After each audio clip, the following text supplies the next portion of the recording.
Hello guys, അപ്പോൾ നമ്മൾ ഇന്നൊരു സ്പെഷ്യൽ കരിമീൻ കറി ഉണ്ടാക്കുവാണ്. അപ്പോൾ ഒരു 4 സവാള നീളത്തിൽ അരിയുക, പിന്നെ ഇഞ്ചിയും വെളുത്തുള്ളിയും ചോപ്പ് ചെയ്യുക.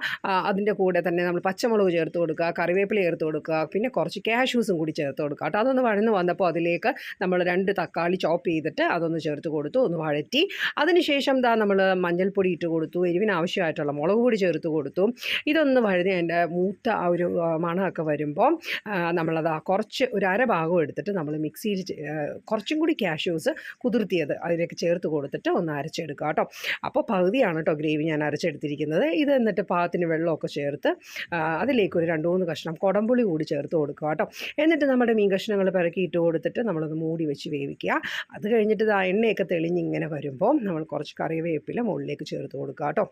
ഇതിൽ നമ്മൾ തേങ്ങാപ്പാലൊന്നും ചേർത്തിട്ടില്ല, പക്ഷേ ഭയങ്കര ടേസ്റ്റാണ് ഗൈസ് കാഷ്യൂസ് ചേർത്തിരിക്കുന്നത് കൊണ്ടിട്ട്. അപ്പോൾ ഇങ്ങനെയൊന്ന് ട്രൈ ചെയ്യണേ. ഇതാണ് കേട്ടോ നമ്മുടെ ഇന്നത്തെ സ്പെഷ്യൽ കരിമീൻ കറി.